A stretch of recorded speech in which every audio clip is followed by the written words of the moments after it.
नमो लोये सौहरिहन्ताणम् नमो लोये सौहृदानम् नमो लोये सौभागिर्यानम् नमो लोये सौज्यायानम् नमो लोये सौत्रिकावती सावनम् ओंकारमिन्दु संयुक्त नित्यम् जायन्ति योगिनः कामदम् औषधम् च ओंकाराय नमो नमः मङ्गलम् भगवान् यो मङ्गलम् गौतमो मङ्गलम् कुन्कुण्डार्यो विजेन्द्रमोसु मङ्गलम् नमः समरिसाराय स्वानुभूत्या चकास्ते स्वभावाय भवाय सर्वाः विभावनिदाता।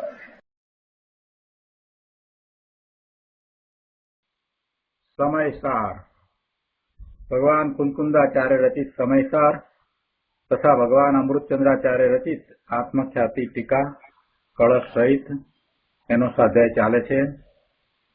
एमां सर्व विशुद्ध ज्ञान अधिकार में गाथा 345 थी गाथा 348 ए 4 गाथानो स्वाध्याय आपणे पूरो करवा आव्या छीए।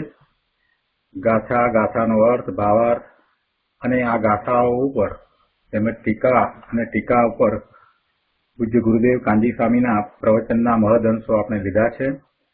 हवे आजे भावार्थ उपरना प्रवचनमांथी કેટલાક અંશો લઈશું।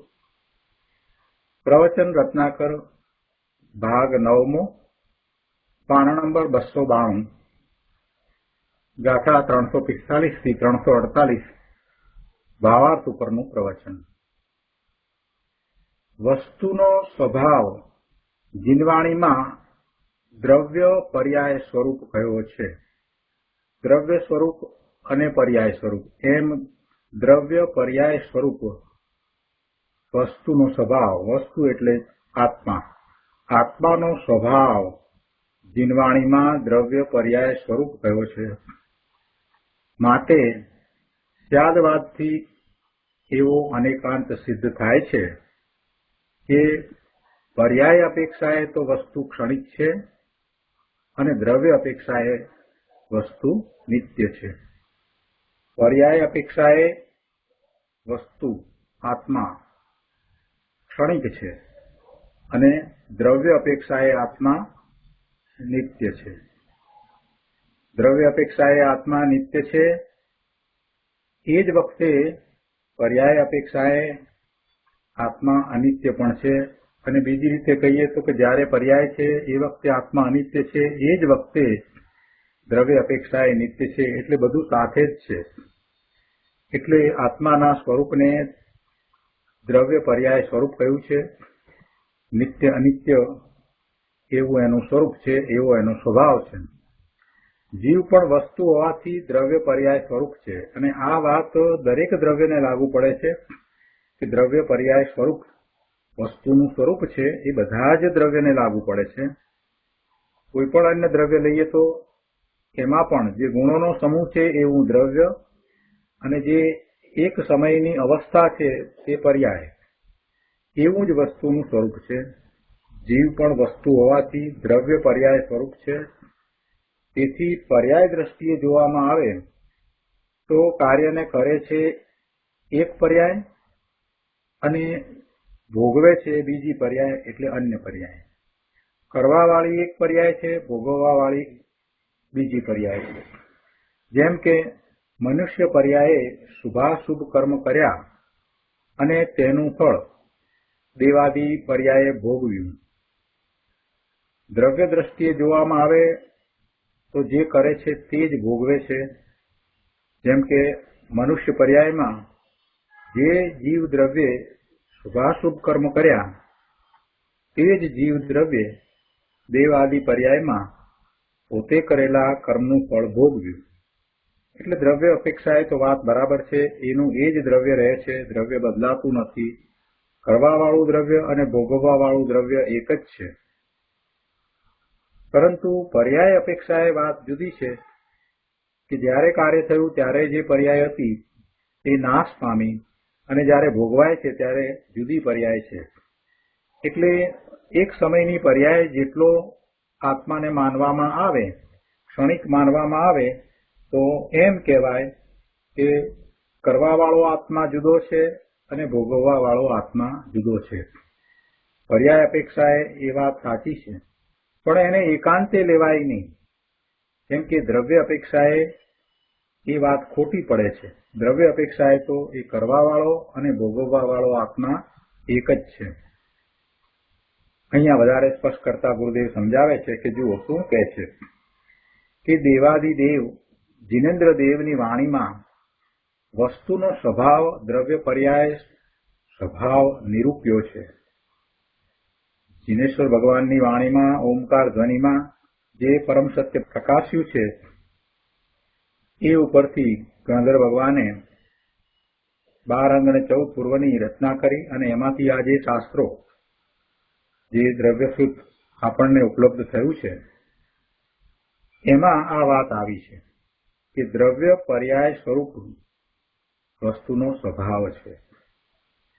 ત્યાં દ્રવ્ય છે તે ત્રિકાળ નિત્ય છે અને જે પર્યાય છે તે ક્ષણિક છે. ક્ષણિક છે પણ છે, એનું હોવાપણું છે, એટલે એનું અસ્તિત્વ છે, એટલે એક સમયનું એ સત છે. પર્યાય છે અને એ છે એટલે એનું હોવાપણું છે. ભલે એ ક્ષણિક છે, એક સમયનું સત છે, પણ પર્યાય છે અને તે ક્ષણે ક્ષણે બદલતી હોવાથી ક્ષણિક છે. બીજા સમયે બીજી, ત્રીજા સમયે ત્રીજી, એમ દરેક સમયે સમયે પર્યાય બદલાય છે, પણ દરેક પર્યાયનું અસ્તિત્વ છે એ હોવાપણે છે, પણ બદલાય છે એટલે એ ક્ષણિક છે. એટલે એવું પર્યાય સ્વરૂપ વસ્તુનું એટલે આત્માનું એ પણ છે, એનો પણ સ્વીકાર છે. જૈન દર્શનમાં એનો પણ સ્વીકાર છે, પણ એનો એટલાનો જ સ્વીકાર નથી, એની સાથે દ્રવ્યનો પણ જૈન દર્શનમાં સ્વીકાર છે.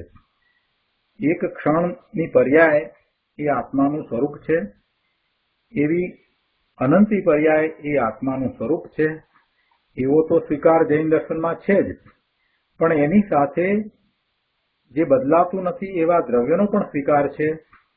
અને એમ વસ્તુના સ્વરૂપને જીનેશ્વર ભગવાને નિરૂપ્યું છે. પેલા બૌદ્ધ મતવાળા માત્ર પર્યાયનો જ સ્વીકાર કરે છે અને દ્રવ્યનો સ્વીકાર કરતા જ નથી, એટલે એમને મિથ્યાત્વનો દોષ આવે છે. બીજી રીતે કહીએ તો એમની માન્યતા સાવ ખોટી છે, જુઠ્ઠી છે. કેમ કે દ્રવ્ય વિના પર્યાય હોય નહીં, દ્રવ્ય વિના પર્યાય હોય નહીં, એટલે એમની જે માન્યતા છે એ મિથ્યા છે. અહીંયા એ વાતને સમજાવે છે કે વસ્તુ છે એનું દ્રવ્ય પર્યાય સ્વરૂપ છે અને પર્યાય છે તે ક્ષણિક છે, ક્ષણે ક્ષણે બદલતી હોવાથી તે ક્ષણિક છે. અને દ્રવ્ય તો ઉત્પાદ વ્યય રહિત ત્રણેય કાળે શાશ્વત રહેવાવાળો નિત્ય છે. આવું દ્રવ્ય અને પર્યાય રૂપ વસ્તુનું સ્વરૂપ છે, જે બદલાતું છે અને નથી બદલાતું એવું પણ છે, એટલે એને અનેકાંત સ્વરૂપ કહ્યું.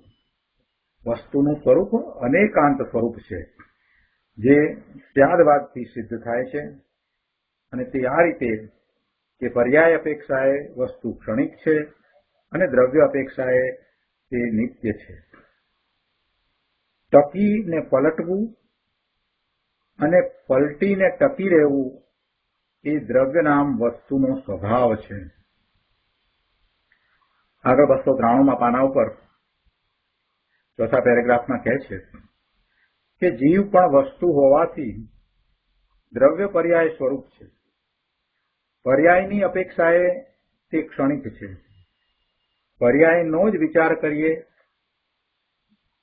તો તે રીતે તો તે ક્ષણિક છે, એટલે કે જીવનું સ્વરૂપ ક્ષણિક છે.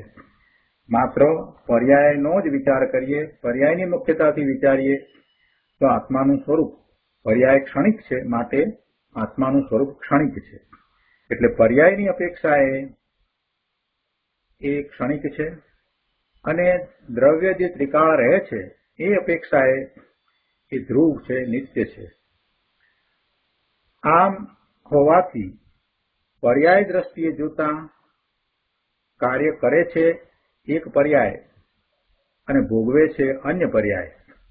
એટલે કે જે પર્યાયમાં કાર્ય થાય છે એ સમયનો આત્મા લઈએ તો કાર્ય કરે છે એક આત્મા, અને બીજા અથવા તો પછીના ગમે તે પર્યાયમાં એને ભોગવે છે તો એ પર્યાયને પણ આત્મા કહીએ તો ભોગવવા વાળો આત્મા જુદો છે.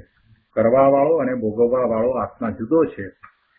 પણ એને બૌદ્ધોએ એકાંતે કહ્યું કે જે કરે છે તે ભોગવતો નથી જ, અને જે ભોગવે છે એ કરતો નથી જ, બંને જુદા જ છે એમ એમણે એકાંતે કહ્યું. એમણે દ્રવ્યને જોયું જ નહીં, જાણ્યું નહીં, એનો વિચાર કર્યો જ નહીં, એટલે આવી ભૂલ થઈ. ખરેખર એ કરવા વાળો અને ભોગવવા વાળો આત્મા દ્રવ્ય અપેક્ષાએ તો એનો એ જ છે, જે કરે છે તે જ ભોગવે છે. એટલે દ્રવ્ય અપેક્ષાએ પણ વિચારવું જોઈતું હતું, અને એવું નહીં વિચારવાને કારણે એ ક્ષણિકવાદીઓ બૌદ્ધ વસ્તુના સ્વરૂપને માત્ર પર્યાય રૂપે જોતા એ મિથ્યાત્વ સહિત છે. એમની માન્યતા મિથ્યાત્વ સહિત થાય છે. અહીંયા કહે છે કે પર્યાય દ્રષ્ટિએ જોતા કાર્ય કરે છે એક પર્યાય અને ભોગવે છે અન્ય પર્યાય. ઉદાહરણ આપી અને ગુરુદેવ સમજાવે છે કે જેમ કે કોઈ મોટો રાજા હોય, તે અધિકાર સત્તાના નશામાં આવીને અનેક ઘોર પાપ ઉપજાવે તો મરીને નરકમાં જાય અને ત્યાં ઘોર દુઃખ ભોગવે.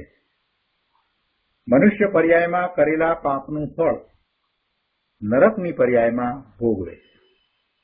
એટલે કરવા વાળી જે પર્યાય હતી એ મનુષ્યની હતી, અને ભોગવવા વાળી પર્યાય છે તે નારકીની છે.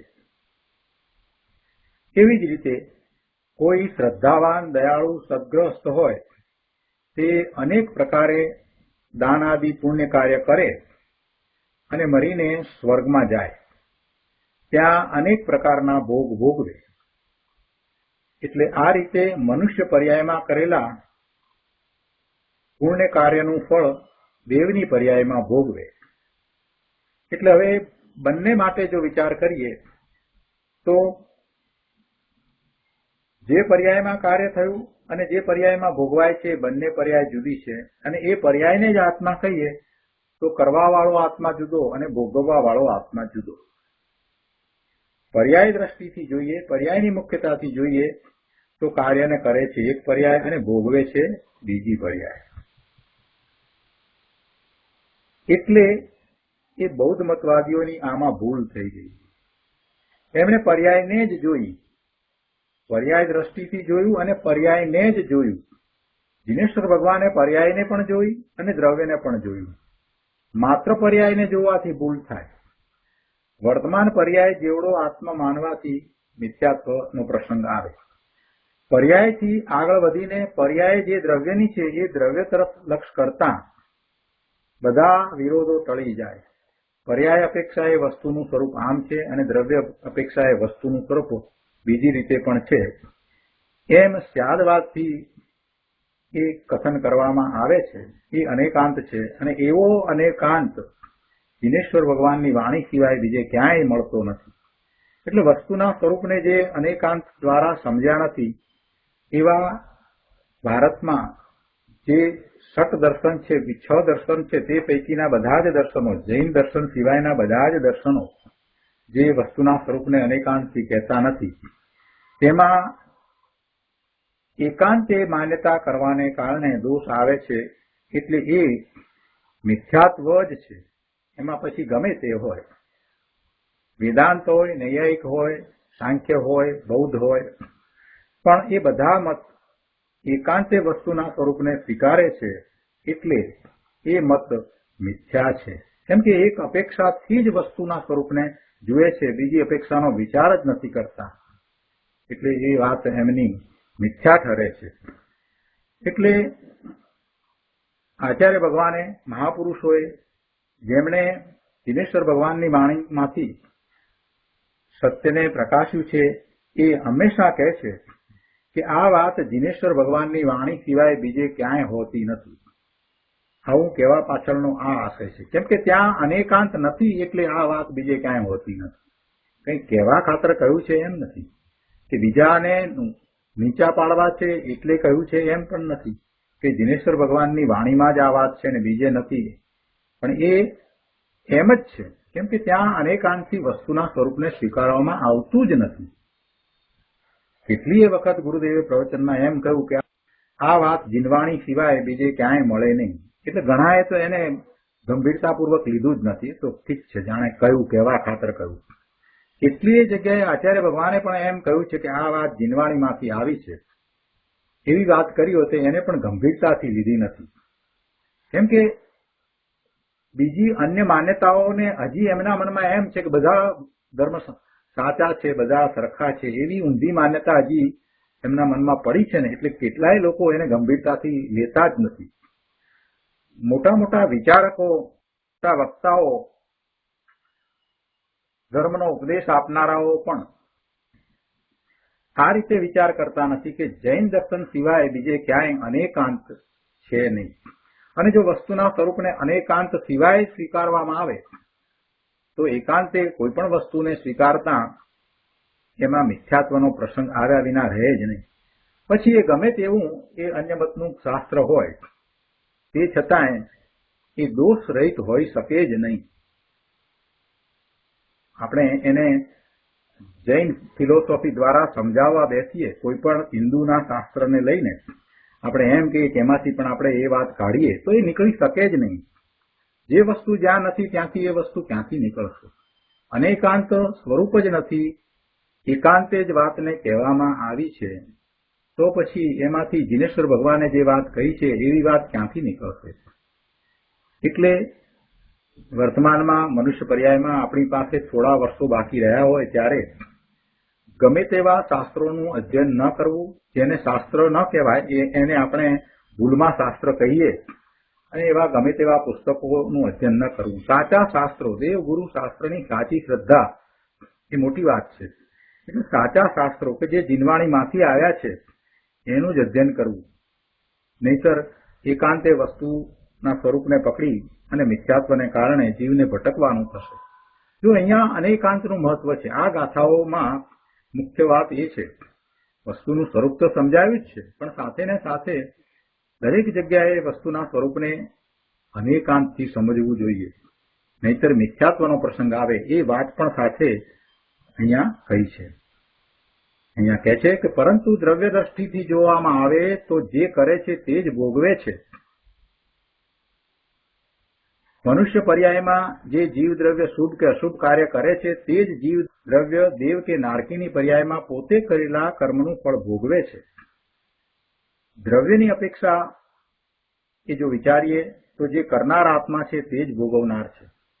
પર્યાય તરીકે અનેરી પર્યાય છે, અનેરી જુદી જુદી પર્યાયો છે, નથી એમ નથી, પણ દ્રવ્ય તરીકે તો એનું એ જ દ્રવ્ય કરવા અને ભોગવવા પણ છે. આવો અનેકાંત છે. હવે આગળ કહે છે, આ રીતે વસ્તુનું સ્વરૂપ અનેકાંત રૂપ સિદ્ધ હોવા છતાં, વસ્તુનું સ્વરૂપ આવું અનેકાંત સ્વરૂપ છે છતાં પણ એનું જે લક્ષ કરતા નથી, વસ્તુના સ્વરૂપને અનેકાંત દ્વારા સમજતા નથી, સ્યાદવાદથી કથન કરતા નથી, અને જે જીવ શુદ્ધ નયને સમજ્યા વિના શુદ્ધ નયના લોભથી વસ્તુના એક અંશને, એટલે કે વર્તમાન કાળમાં વર્તતા પર્યાયને, વસ્તુ આત્માનો એક અંશ, કયો અંશ? પર્યાય. અને પર્યાય પણ કેવી? એક સમયની વર્તમાન પર્યાય જ લેવાની. એવા વસ્તુના એક અંશને આખી વસ્તુ માનીને ઋજુસૂત્ર નયના વિષયનો એકાંત પકડી એમ માને છે કે જે કરે છે તે જ ભોગવતો નથી, અન્ય ભોગવે છે. જે કરે છે તે જ ભોગવતો નથી, અન્ય ભોગવે છે. અને જે ભોગવે છે તે જ કરતો નથી.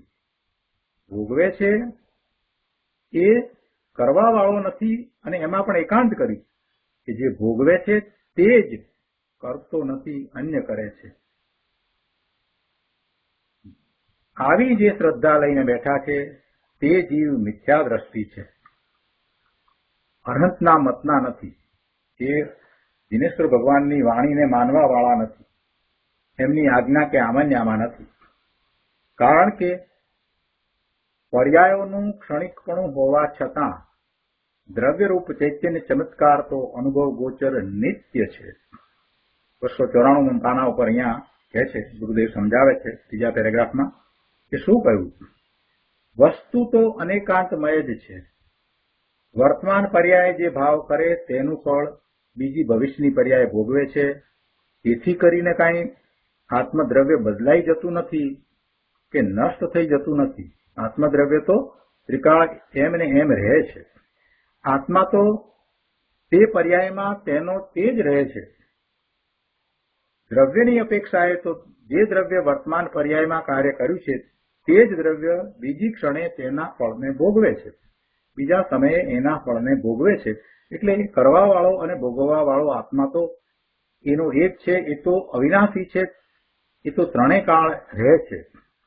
અને એ રહે છે એની હવે તો વાત કરવી છે કે એ ચૈતન્ય ચમત્કાર અનુભવ ગોચર છે, અનુભવમાં આવે એવો છે, અને નિત્ય અનુભવમાં આવે એવો છે. નિત્ય છે તો નિત્ય અનુભવમાં આવે એવો છે. એટલે જ્યારે એ કાર્ય થયું, એ પર્યાય થઈ, એ વખતે પણ ભગવાન આત્મા અનુભવમાં આવે એવો જ હતો. જ્યારે એનું ફળ આવ્યું, ભોગવવાનું થયું, ત્યારે પણ ભગવાન આત્મા અનુભવમાં આવે એવો જ છે.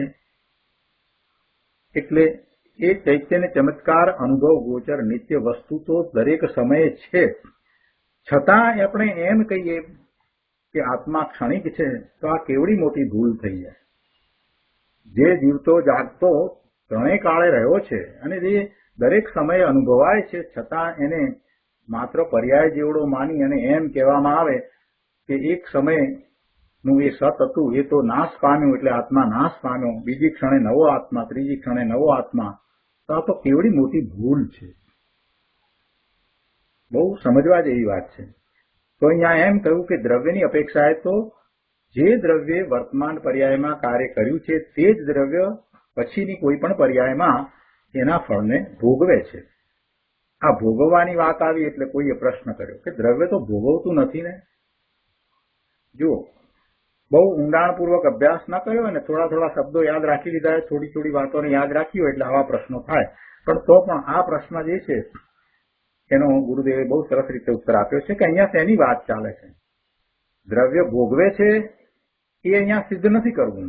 અહીંયા તો એમ સિદ્ધ કરવું છે કે ભગવાન આત્મા ત્રિકાળ દ્રવ્ય સ્વરૂપે રહે છે, એ સિદ્ધ કરવું છે. એટલે જયારે ભોગવાય છે ત્યારે પણ એ ખરેખર તો ભોગવાય છે તો પર્યાયમાં જ ભોગવાય છે, પણ એ જ આત્માની પર્યાયમાં ભોગવાય છે. કહેવાનો આશય શું છે? દ્રવ્ય ભોગવતું નથી એ વાત તો બરાબર છે, એની કોઈ ના નથી, પણ ભોગવાય છે તો એ કોની પર્યાયમાં ભોગવાય છે? એ દ્રવ્યની પર્યાયમાં ભોગવાય છે. અને એ દ્રવ્ય કયું છે?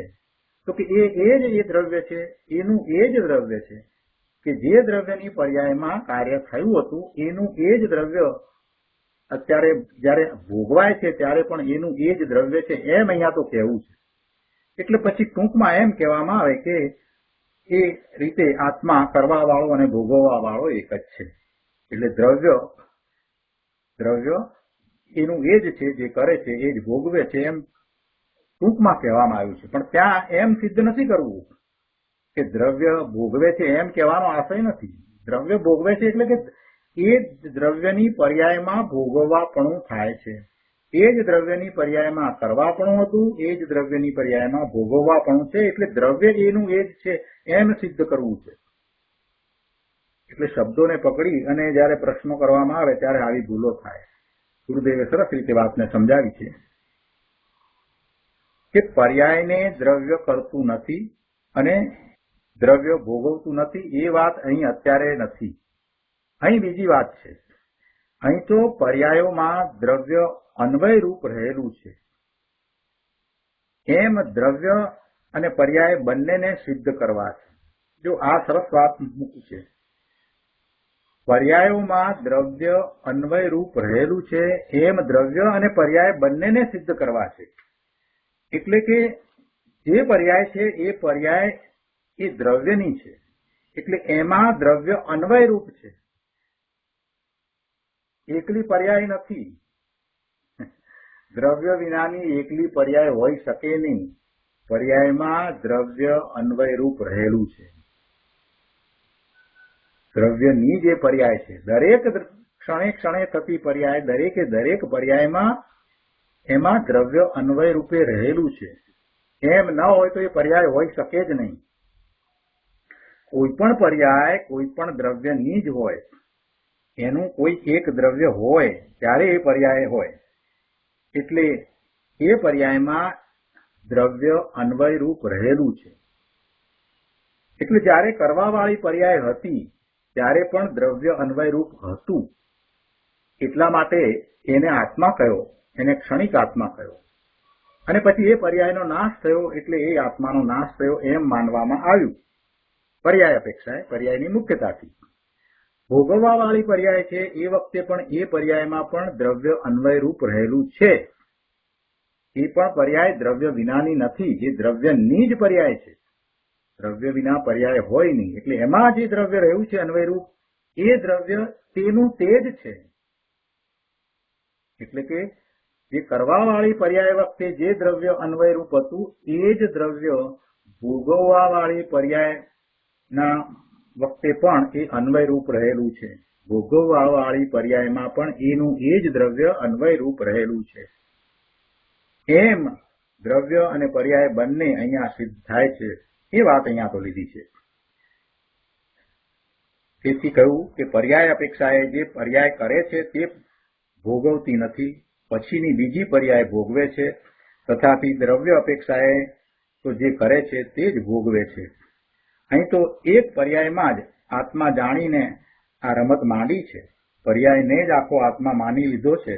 પર્યાયને જ આત્મા સમજે છે એવી એ રમતમાં અનાદિથી પડ્યો છે. એને સમજાવવું છે કે પર્યાયથી અધિક આત્મદ્રવ્ય ત્રણેય કાળ નિત્ય રહેલું છે, તેનું ભાન કરાવવું છે.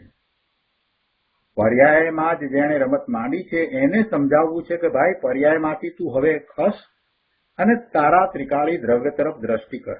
પર્યાયથી અધિક આત્મદ્રવ્ય ત્રિકાળ સ્વરૂપે નિત્ય રહેલું છે. અને નિત્ય રહેલું છે એટલું જ નહીં, પણ એ નિત્ય અનુભવ ગોચર છે. એટલે પર્યાય બુદ્ધિ છોડાવીને દ્રવ્ય દ્રષ્ટિ કરાવવી છે. એ વાત અહીંયા તો છે. એટલે પેલી વાત કે દ્રવ્ય તો ભોગવતું નથી એ વાત તો બરાબર જ છે. દ્રવ્ય કાંઈ ભોગવતું નથી, પણ ભોગવવાના કાળે જે પર્યાય છે એ પર્યાયની અંદર જે અન્વય રૂપે પડેલું દ્રવ્ય છે એ દ્રવ્ય જુદું નથી. એટલું અહીંયા સ્પષ્ટ કરવું છે. એ દ્રવ્ય તેનું તે જ દ્રવ્ય છે કે જે કરવાના કાળે જે પર્યાય હતી એમાં અન્વય રૂપે હતું. આવી વાત છે. કેટલું સરસ રીતે ગુરુદેવે સમજાવ્યું. પર્યાયની સાથે દ્રવ્યનો સંબંધ બહુ સ્પષ્ટ કરી દીધો છે. અને આ દ્વારા પર્યાયનું લક્ષ છોડાવી અને દ્રષ્ટિને દ્રવ્ય તરફ કરાવવી છે. હજી પણ એનું અહીંયા વધારે સ્પષ્ટીકરણ કરતા છેલ્લા પેરેગ્રાફમાં કહે છે કે અહીં પર્યાય બુદ્ધિવાળા ક્ષણિકવાદી જીવોને જાગૃત કરીને કહે છે, ભાઈ તું તો અંદર ત્રિકાળી તત્વ છો ને. ત્રિકાળી તત્વ એટલે ત્રણેય કાળે રહેતું તત્વ છો ને. જેનો આશ્રય કરવો છે એવો નિત્ય ચૈતન્ય પરમેશ્વર તું છો ને. આશ્રય કરનારી તો પર્યાય છે, પણ તેનું આશ્રય સ્થાન એવો આત્મા ચૈતન્ય ચમત્કાર પ્રભુ ત્રિકાળી નિત્ય છે. જેનો આશ્રય કરવો છે એ ત્રિકાળ છે, ત્રણેય કાળે છે, નિત્ય છે. તે એકના આશ્રયે જ સંકિત આદિ ધર્મ થાય છે. એનો આશ્રય કરતા નિર્મળ પરિણામ થાય છે, સમ્યક દર્શન સમ્યક જ્ઞાનના પરિણામ થાય છે. અને એના જ આશ્રય નિર્મળ પરિણામ થતા થતા એમાં જ સ્થિરતા કરતા કેવળ જ્ઞાનના પરિણામ થાય છે. આશ્રયભૂત નિત્ય દ્રવ્ય અને આશ્રય કરનારી પર્યાય. એક તો જેનો આશ્રય કરવો છે, જેનો આશ્રય કરી શકાય છે એવું ત્રણેય કાળ રહેતું નિત્ય દ્રવ્ય અને એનો આશ્રય કરનારી પર્યાય. એમ બંને મળીને વસ્તુ પૂર્ણ છે અને આવું વસ્તુનું અનેકાંત સ્વરૂપ છે. આગળ 295 પાના ઉપર કહે છે, અહીં કહે છે વસ્તુ આવી અનેકાંતમય હોવા છતાં, વસ્તુનું સ્વરૂપ તો આવું અનેકાંતમય છે, એવું જ છે. કોઈ ન માને તેથી શું? કોઈના માનવા કે ન માનવા સાથે કઈ સત્યને સંબંધ નથી. ઘણા લોકો માને એટલે એ વાત સાચી થઈ જાય એમ પણ નથી. એટલે અહીંયા કહે છે કે વસ્તુ આવી અનેકાંતમય હોવા છતાં કેટલાક લોકો એને જુદી રીતે માને છે તો એ એમનો દોષ છે, અને એને લીધે એ એમને ભવના ભ્રમણ કરવા પડશે. તેથી કાંઈ વસ્તુનું સ્વરૂપ બદલાઈ જવાનું છે એમ નથી. અજ્ઞાનીઓની સંખ્યા ઘણી મોટી છે, જ્ઞાનીઓની સંખ્યા અતિ અલ્પ છે.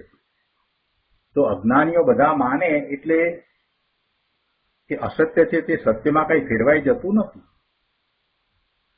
જેને એવા સત્યનો સ્વીકાર થાય છે તે જ્ઞાની થાય છે, અને એ ભવના ભ્રમણથી રહિત થાય છે. બધા માને છે, બીજાઓ માને છે, બધા ધર્મમાં આમ કહ્યું છે, એવી દલીલ અહીંયા ઉભી રહેતી નથી. સત્ય શું છે? સત્ય શું છે એનો વિચાર કરવાનો છે. એટલે આવું અનેકાંતમય સ્વરૂપ છે માટે જીનવાણીમાં આવ્યું છે. કઈ જીનવાણીમાં અનેકાંત સ્વરૂપ કહેવું છે એમ નથી, પણ વસ્તુનું સ્વરૂપ અનેકાંત સ્વરૂપ છે. એટલે સ્યાદવાદથી જીનવાણીમાં બધું એમ જ આવ્યું છે. અનેકાંતમય સ્વરૂપ તો છે ને છે. વસ્તુ આવી અનેકાંતમય હોવા છતાં શુદ્ધ નઈને સમજ્યા વિના વસ્તુને જો ત્રિકાળી માનશું તો તેને કાળની ઉપાધિ આવી જશે એમ વિચારી એકાંતે એક સમયની પર્યાયને જ આત્મા માનીને જે કરે છે તે જ ભોગવતો નથી, અન્ય ભોગવે છે, અને જે ભોગવે છે તે જ કરતો નથી, અન્ય કરે છે, એમ જેઓ માને છે તેઓ મિથ્યા દ્રષ્ટિ છે. તેઓ અરહંતના મતના નથી. ગુરુદેવ કરુણા કરીને કહે છે, ભાઈ, શુદ્ધ નયના લોભથી વસ્તુના એક અંશને જ આખી વસ્તુ માને છે તેઓ મિથ્યા દ્રષ્ટિ જ છે. પછી બહારમાં ભલે તે જૈનો જેવા દેખાતા હોય, કોઈ પણ સંપ્રદાયમાં હોય, અને જો પર્યાયને જ માનતા હોય અને દ્રવ્યને માનતા ન હોય, કોઈ પણ ધર્મની માન્યતા સહિત હોય અને માત્ર પર્યાયને જ માનતા હોય અને દ્રવ્યને માનતા ન હોય, તો એ મિથ્યા દ્રષ્ટિ છે. ગુરુદેવ કહે છે કે અરે ભગવાન, અનંત કાળમાં અનંતવાર તું જૈનનો નગ્ન દિગંબર સાધુ થયો, હજારો રાણીઓ છોડીને બ્રહ્મચર્યનું પાલન કરી, 6 માસના આકરા ઉપવાસ આદિ તપ પણ કર્યા. આ બધું કર્યું, પણ અંદર આનંદનો નાથ નિત્ય આનંદ સ્વરૂપ પ્રભુ આત્મા બિરાજે છે એનું લક્ષ કર્યું નહીં, એની દ્રષ્ટિ કરી નહીં. વર્તમાન વર્તતી પર્યાયની પાછળ એક પછી એક જે પર્યાય થાય છે એ પર્યાયની પાછળ અંદર ચિદાનંદ સ્વભાવી ભરેલો ભગવાન આખો પડ્યો છે એને એ ભૂલી ગયો.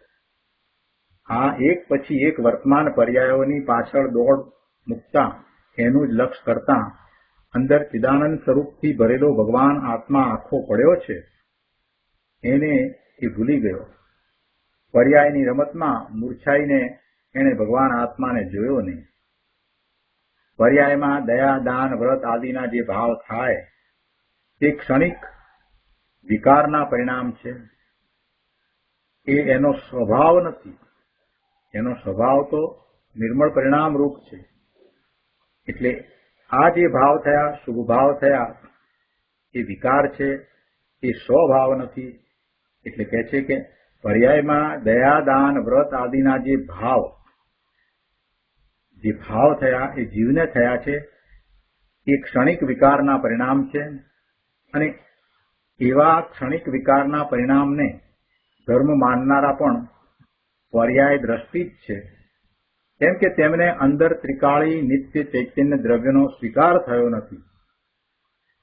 આત્મા આનંદનો નાથ, અંદર ચૈતન્ય ચમત્કાર પ્રભુ અનુભવ ગોચર, અનુભવમાં આવે તેવો નિત્ય એક જ્ઞાયકપણે રહેલો છે.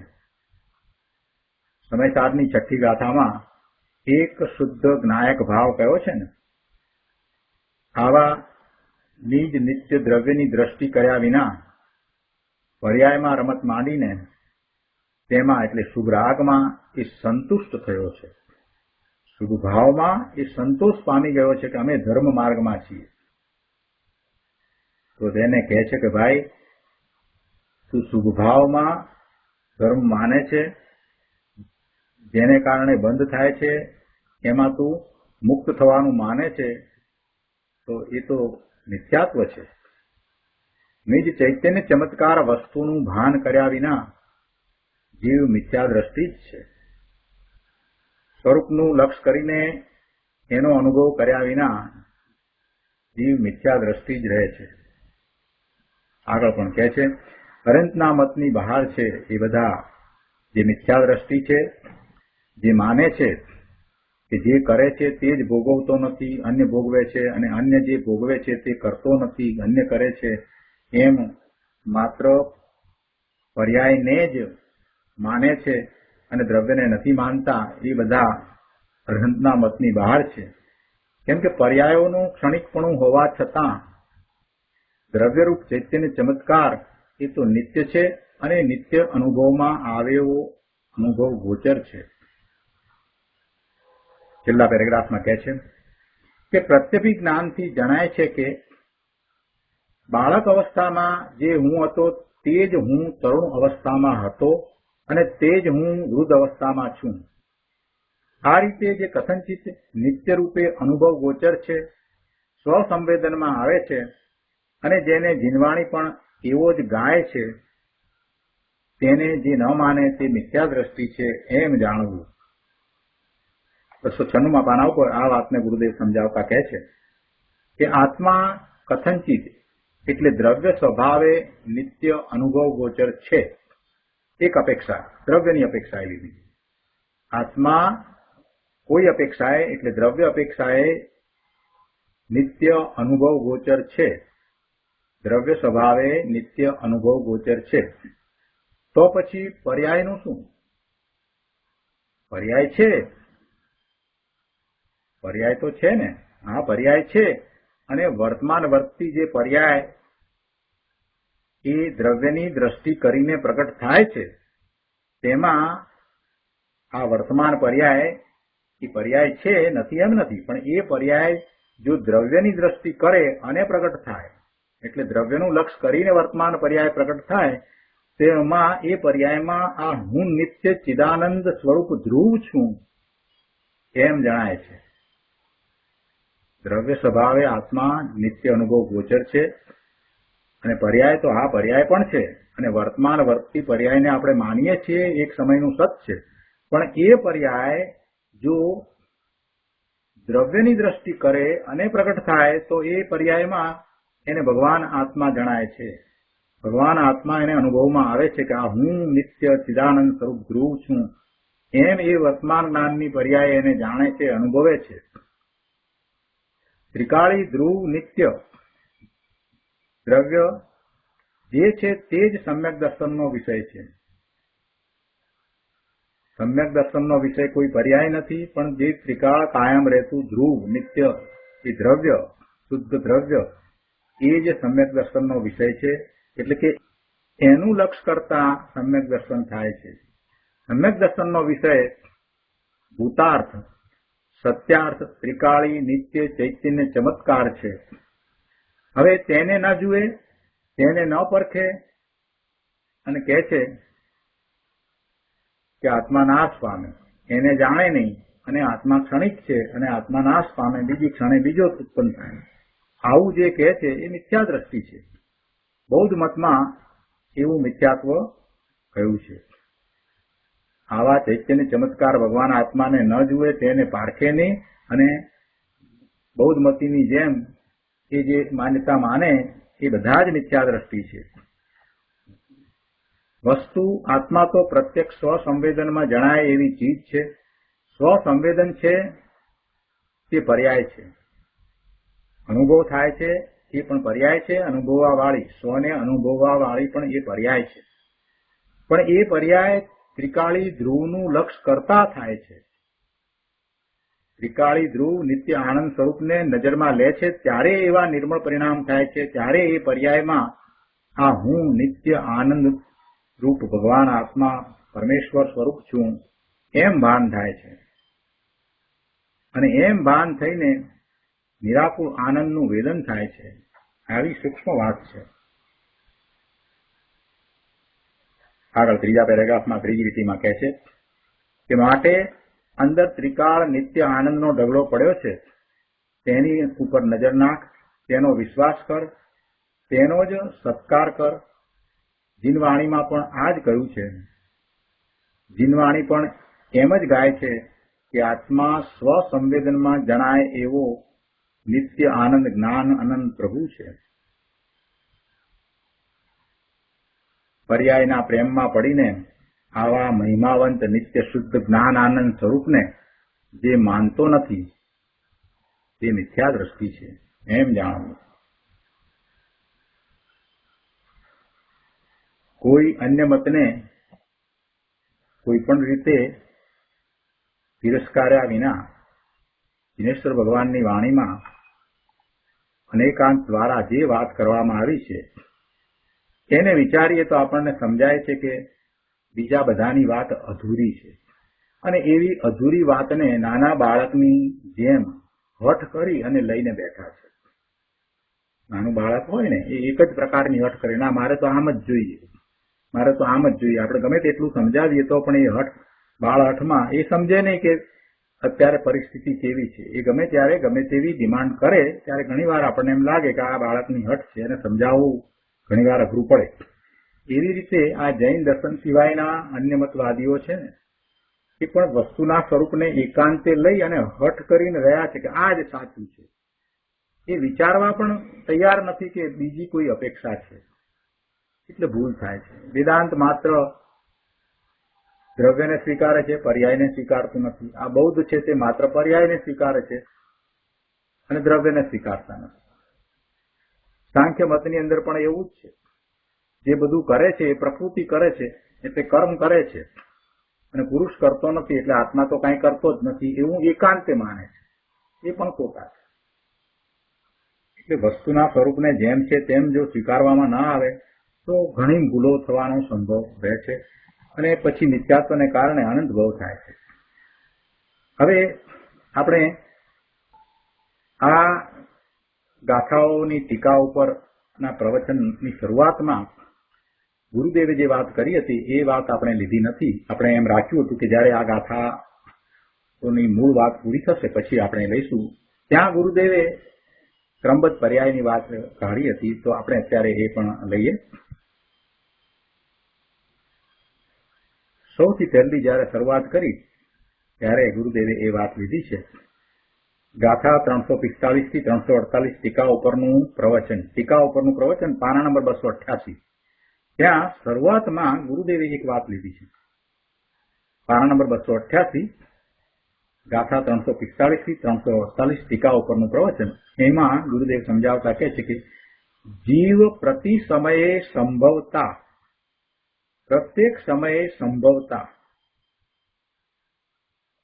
ભાષા દેખો એમ કે પ્રતિ સમયે જે પર્યાય નિશ્ચિત સંભવિત છે તે સંભવે છે, થાય છે. એમ કે પ્રતિ સમયે સંભવતા એટલે પ્રતિ સમયે નિશ્ચિત છે તો જ એમ કહેવામાં આવે ને. વિશેષણ જે મૂક્યું કે પ્રતિ સમયે સંભવતા અગુરુ લઘુ ગુણના પરિણામ દ્વારા ક્ષણિક હોવાથી એમ આખી વાત કરી. તેમાં આવું વિશેષણ શા માટે મૂક્યું? પ્રતિ સમયે સંભવતા અગુરુ લઘુ ગુણના પરિણામ દ્વારા આવું વિશેષણ મૂક્યું છે ને. તો એ પ્રતિ સમયે સંભવતા એટલે પ્રત્યેક સમયે સંભવે છે એટલે પ્રત્યેક સમયે નિશ્ચિત છે. પ્રતિ સમયે જે પર્યાય નિશ્ચિત સંભવિત છે તે સંભવે છે એમ કહે છે. અને એમાં આગળ કહે છે કે સમજાણું કાંઈ શું કહેવું છે? પ્રતિ સમયે સંભવતા કરીને શું કહેવું છે એ સમજાય છે? ગુરુદેવ એ વાત સમજાવે છે. કહે છે કે આ વિકારી ભાવ કર્મને લઈને થાય છે અથવા કર્મ વિકારને કરે છે અને કર્મ ખસી જાય તો ધર્મ થાય એમ જે માને છે તે પર્યાય સત છે અને તે પોતાથી થાય છે એમ માનતો નથી. તેને પર્યાય અને દ્રવ્યની સ્વતંત્રતાની ખબર નથી. શું સમજાયું છે કે વિકારી ભાવ જે થાય છે એ કર્મને લઈને થાય છે અથવા કર્મ વિકારને કરે છે, અને કર્મ ખસી જાય તો પછી એવા વિકાર થાય નહીં એટલે ધર્મ થાય. આ માન્યતા કોની છે? સાંખ્ય મતની માન્યતા છે. બરાબર છે? એટલે એ જે વિકારી ભાવ થાય છે એ પોતાથી થતો નથી, કર્મથી થાય છે. એટલે કર્મ ખસી જાય તો ધર્મ થાય.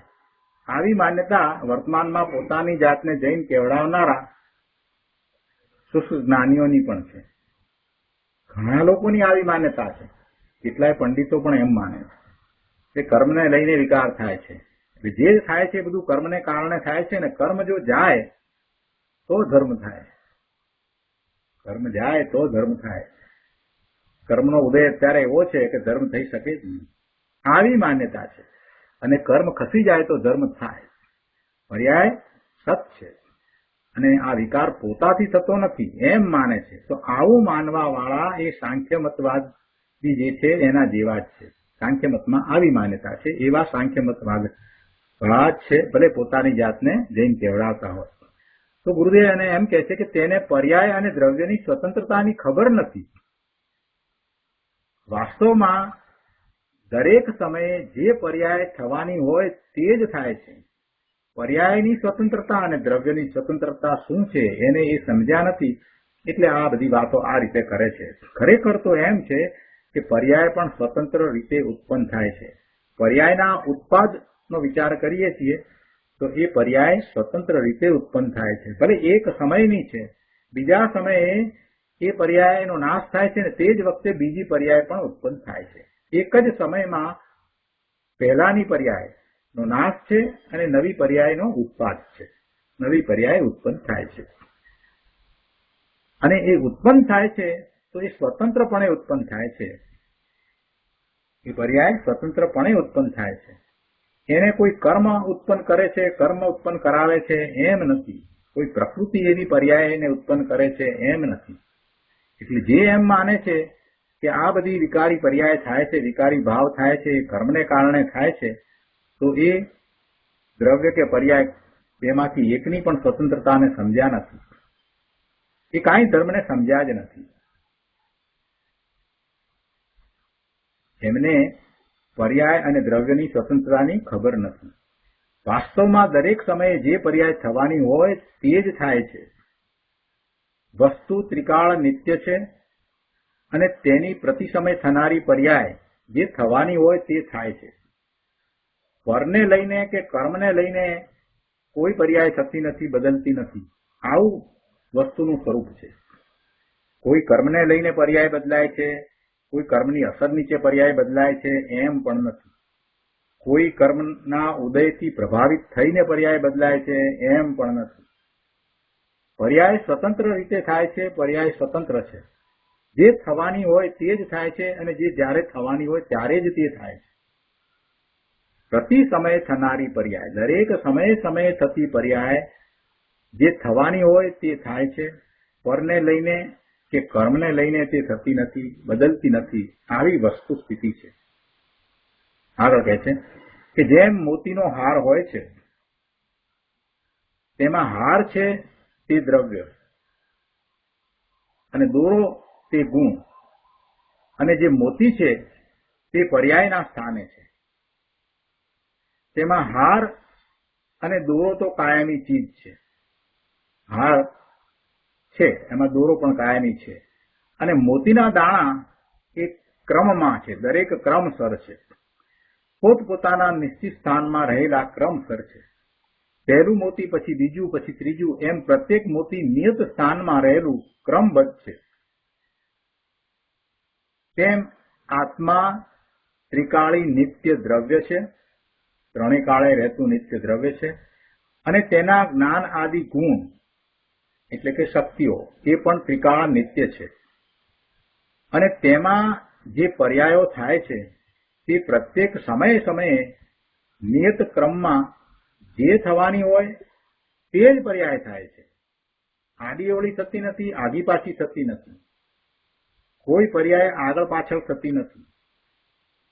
સૂક્ષ્મ વાત છે પ્રભુ. દ્રવ્યમાં જે પર્યાય જે કાળે થવાની હોય તે કાળે તે ત્યાં જ થાય છે, તે કાળે જ થાય છે.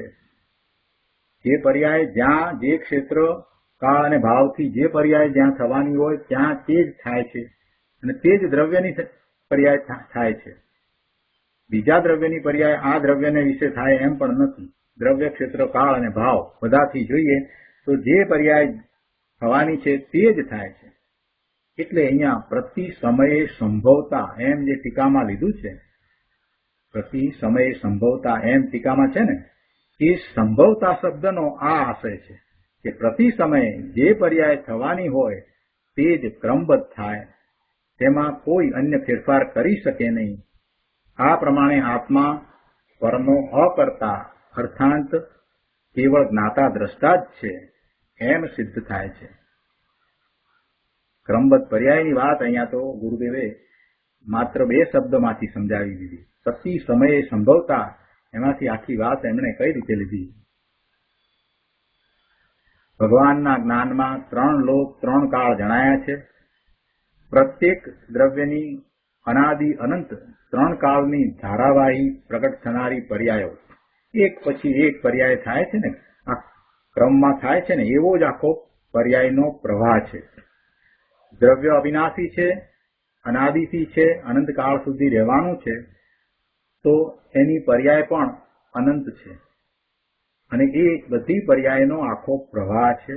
અને એ પ્રવાહની કોઈ પણ એક સમયની પર્યાય છે, એ પછી બીજા સમયની પર્યાય છે, તો એ 2 પર્યાયની વચ્ચે કોઈ અવકાશ નથી, એવો આખો પ્રવાહ છે.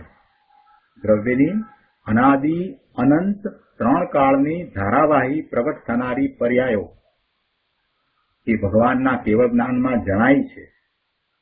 આ આમનામ કોઈ વાત નથી, ભગવાનના જ્ઞાનમાં એ જણાય છે. એનો અર્થ શું કે આ શરીર, મન, વાણી, ઇન્દ્રિયો ઇત્યાદિ સમસ્ત પરદ્રવ્યની પર્યાયોનો કરતા આત્મા નથી. કેમ કે પર્યાયો તો બધી જણાય છે, તો પછી આત્મા એને ક્યાંથી કરે? એ તો નિશ્ચિત છે. શરીરની પર્યાયો પૂતગળ છે, એની પર્યાયો પણ નક્કી જ છે. બધી પર્યાયો નિશ્ચિત છે તો એને કરવા વાળો આત્મા ક્યાંથી થાય? એમાં એ ફેરફાર કરે કેવી રીતે? જે નક્કી છે, નિશ્ચિત છે, ક્રમબદ્ધ છે, એમાં આત્મા કાંઈ ફેરફાર કરવા વાળો છે જ નહીં. અને એમ જયારે માને છે તો એને અકર્તા ભાવ આવે છે અને એમ અકર્તા ભાવ આવતા એની દ્રષ્ટિ આત્મા તરફ જાય છે. એટલે ગુરુદેવ કહે છે કે પહેલા તો આવો નિર્ણય કરવો જોઈએ. પ્રથમ તો આવી સાચી શ્રદ્ધા કરી અને દ્રવ્ય તરફ દ્રષ્ટિ કરવાની છે. સાચી શ્રદ્ધા સહિત દ્રવ્ય દ્રષ્ટિ પ્રગટ કરે ત્યારે નિર્મળ પરિણામ થાય, સમ્યક દર્શન, સમ્યક જ્ઞાનના પરિણામ થાય. ત્રિકાળી દ્રવ્યની દ્રષ્ટિ થયા વિના પર્યાયનું સાચું જ્ઞાન થતું નથી. જો બીજી વાત પણ સાથે લીધી કે પહેલા જે નિર્ણય કરે છે એ તો વિકલ્પ સહિત છે, પણ એવો દ્રઢ નિર્ણય તો એને કરવો જ રહ્યો ને. પર્યાયનું એવું સ્વરૂપ છે એના વિશે એને બરાબર જેમ છે તેમ સમજવું તો પડશે, ભલે વિકલ્પ સાથે. પછી જયારે એને અનુભવ થશે ત્યારે પર્યાયનું સાચું સ્વરૂપ સમજાશે. એટલે ત્રિકાળીની દ્રષ્ટિ થશે અને નિર્મળ પરિણામ થશે ત્યારે પર્યાયનું સાચું સ્વરૂપ એને સમજાશે. દ્રવ્ય દ્રષ્ટિ થયા વિના એ ક્રમબદ્ધ પર્યાયનો સાચો નિર્ણય થતો નથી. પણ દ્રવ્ય દ્રષ્ટિ કરવા માટે જે વિકલ્પ સહિત એને ક્રમબદ્ધ પર્યાયનો નિર્ણય કર્યો અને વિકલ્પ સહિત એને અકર્તા ભાવ આવ્યો, એટલે હવે એ બીજે બધેથી રંજિત થતો નથી અને પોતે સ્વ તરફ વળે છે. આ પુરુષાર્થનો ક્રમ છે. અને આમ જયારે સ્વ તરફ વળે છે અને પછી એ ધ્રુવનું લક્ષ કરે છે, ત્યાં દ્રષ્ટિ કરે છે, ત્યારે જે પરિણામ થાય છે એમાં બધું સ્પષ્ટ થઈ જાય છે, અનુભવ સહિત સ્પષ્ટ થઈ જાય છે. પોતાનું સ્વરૂપ એમાં અનુભવમાં એને આવે છે. એટલે પછી કોઈ વિરોધાભાસ પણ રહેતા નથી, કોઈ શંકા પણ રહેતી નથી. પર્યાય ક્રમબદ્ધ છે એવો પાકો સાચો નિર્ણય એને સમ્યક નિર્ણય પછી થઈ જાય છે. દ્રવ્ય દ્રષ્ટિ અને સમ્યક દર્શન એ તો ધર્મની પહેલી સીડી છે. ચારિત્રની વાત તો પછી, પણ પહેલા તો સમ્યક દર્શન પ્રગટ કરવાનું છે. અને સમ્યક દર્શન પ્રગટ કરવામાં પુરુષાર્થનો આવો જ ક્રમ છે કે પર્યાય છે તે એક સમયનું સત છે. પર્યાયને જેમ છે તેમ સમજવી, એના ઉત્પાદ વ્યયને સમજવા, સાથે રહેલું દ્રવ્ય જે ત્રિકાળ ધ્રુવ છે એને પણ સમજવું, અને પછી ક્રમબદ્ધ પર્યાયનો નિર્ણય કરીને અકર્તા ભાવ લાવીને દ્રવ્ય તરફ દ્રષ્ટિ કરવી, અને એમ દ્રષ્ટિ થતા એને સમ્યક દર્શન થાય છે. તો આ રીતે વાત છે. અને પછીથી ગુરુદેવે આ ગાથાનો વિસ્તાર કર્યો છે. એટલે માત્ર 2 શબ્દમાંથી ગુરુદેવે ક્રમબદ્ધ પર્યાયની વાત કાઢી અને પુરુષાર્થનો માર્ગ બતાવ્યો. તો આ રીતે આપણે આ ગાથાઓનો સ્વાધ્યાય પૂરો કરીએ છીએ. ગાથા 345 348 સુધીની ગાથાઓનો સ્વાધ્યાય પૂરો કરીએ છીએ. આજનો સ્વાધ્યાય આપણે અહીંયા સુધી રાખીએ છીએ. હવે આવતી વખતે કળશ 208 લઈશું. હવે સુખધામ બોલીએ. સુખધામ અનંત સુસંત ચરી